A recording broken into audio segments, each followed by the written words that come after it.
Well, good morning, everybody. It's Friday. We made it. We made it. It's here. And I am really excited about Friday and the weekend because you know what? It has been a long and busy and crazy week, but I'm so happy that you're joining me today. And today we're going to do fun stuff. Now, you might ask, Jim, you're a therapist. You know, you should be giving me tools and tips on marriage and all the other things. And it's like, you know what? If you want that stuff, tune in the rest of it. All right. But today we're going to do fun. You want to know why? Because people need to lighten up, okay? Like, we need to have a little bit of fun in our lives. In fact, I just talked to a couple last night, and they were like, we need to work out our marriage problems before we can go on dates. What? No, absolutely not. You need to take some of your marriage problems one thing at a time, but you also need to go and have fun, okay? And sometimes having fun is a bonding experience. It is a trust-building experience, okay? It is one of those things where you know, it's funny, my wife, when we were dating, she wanted to play some board games with me because she wanted to know how I would handle losing, okay? Because it tells you something about somebody when they lose and they handle it gracefully. And I also want to review today a book series. I've read basically every book in this book series except for the newest one because I'm cheap and I'm waiting for it to be put out on the audiobook in CW Mars, which is or the Libby app, as it were. So today I'm going to review my first Jack Reacher book, which is Make Me. All right, now, those of you who don't know anything about Jack Reacher is kind of like if Captain America decided to go wander the world and beat up bad guys and help people in need. Jack Reacher is kind of like a combination of Sherlock Holmes and the Punisher. At least that's what I got in this book. In this book here, he kind of shows up in a location and something's not quite right about it. It's a really odd sort of little town. And he was on the train, he just stopped over. And there's some weird stuff happening. And he notices this woman. He notices that something's not right about her either, in that she's looking for somebody. And so curiosity killed the cat, and he just starts talking to her.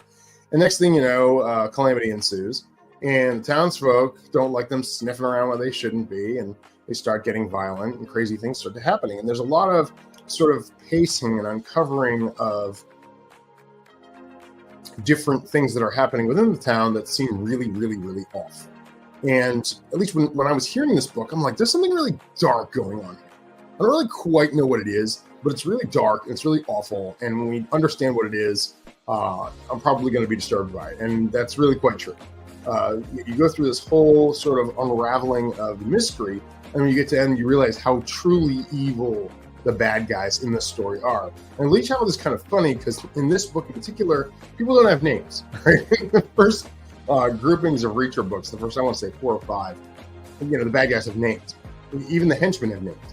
In this book, none of the bad guys have names. They're all described by by certain things. The guy with the blow-dried hair and the blue jeans is a guy. Okay, so these villains have these sort of very generic things. In other words, Lee Child doesn't want you getting too invested in these characters. He doesn't want you to know their names at all. They're just blanket sort of random bad guys. Okay, so you get to the end, and now you want these bad guys dead, and Reacher definitely delivers. So it is it's a really good book. If you don't mind, just don't play it around the kids. It's a little like the ending is tough. It's really hard, and you kind of, once you figure out what the heck is going on with these bad guys, you definitely want them dead. So it is, but it's a great mystery story, and for me, it's the 20th book in the series. 20, and that's where I started. Okay, so and then I ended up deciding, well, what the heck? Let's go ahead and check out these other ones. So, but the Reacher series is definitely great for guys.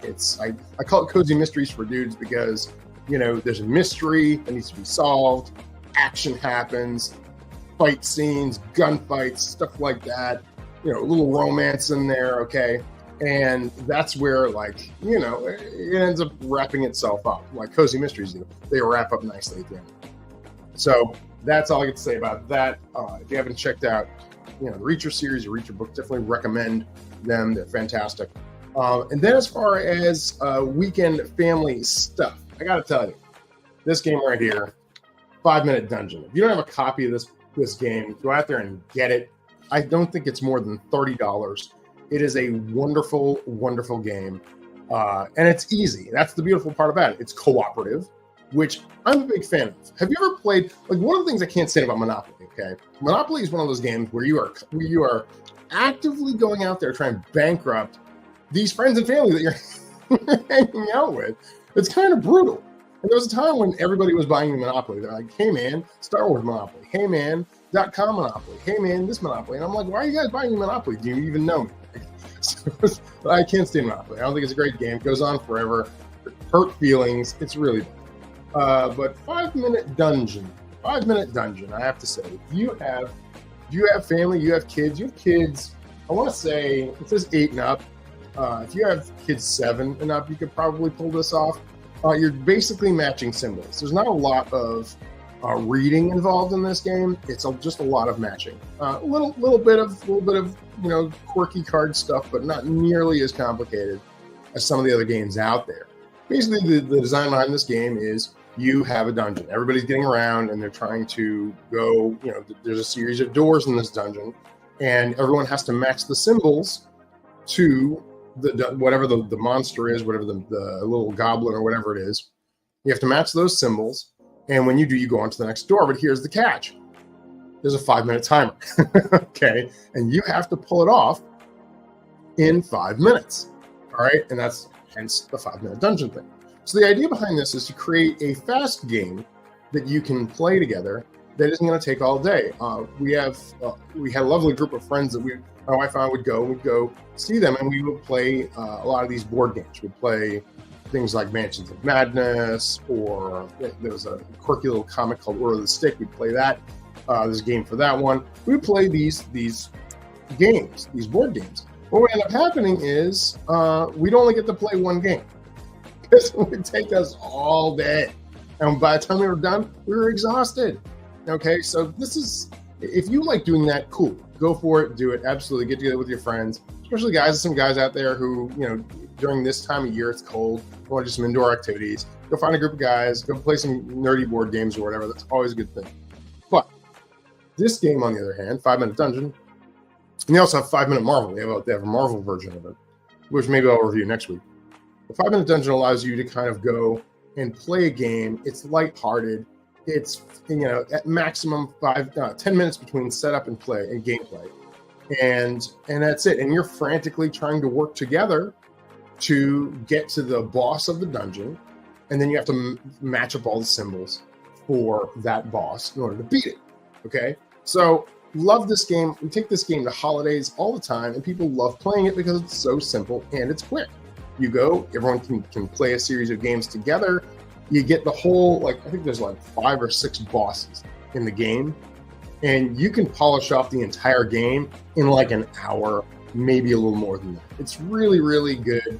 It helps you feel like, hey, we played a game, we spent some time together, and we've got more time to eat pie and pancakes and anything else we want to do. So I highly recommend that game if you want to go ahead and check things out for have a good weekend with your kids. Play a fun game. I don't know if you can get this at Target or any of those other stores yet. You might be able to. I'm not sure, but I think Barnes and Noble usually sells games. That's something I didn't really know. It's like, wait, Barnes and Noble out of nowhere is selling board games now. It's really weird. Anyways, so I just want to encourage you that it doesn't all have to be work. Life is about having a little bit of fun, and what better thing to do than to go and engage with people that you love. Now, this is either spending time with friends, or this is spending time with family. I'm going to spend time with family this weekend. We may not get to 5 Minute Dungeon. We might be doing something else. My son is oddly getting into my old Lord of the Rings cards, so I don't know what we're going to do there. We might be doing something like that. But I encourage you to go and enjoy time with family. Put the screens down. Do yourself a big favor. Put the phones down. All right. Put them aside and engage. Look at people. Spend time with them, because you know what? Life is short. You don't know how many days you got on this planet, and you might as well use them. Spend time with people that you love. So that's what I'm going to do this weekend. I'm going to do what I can. Spend time with my kids, my wife, because I really, really want to do that. Because I work really hard, and why not enjoy the fruits of my labor and spend time doing things that I love with the people that I love? And you know what? If your family's out of town, you want to go spend time with friends, go spend time with friends, do something, but engage with people. All right. This is sort of the theme this week. Engaging in community, family, et cetera, et cetera, et cetera. That is going to be something that is going to bring joy to your heart. That's going to help you out through the week. So I want to challenge you to do that. Thanks so much for watching today. I really appreciate it.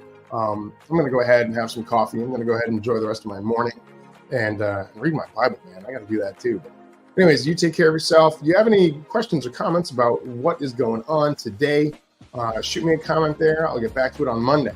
I do these on weekdays, so I'll be back on Monday, bright and early in the morning, to do this again. But do take care of yourselves. Have a fantastic weekend, and I'll see you on Monday.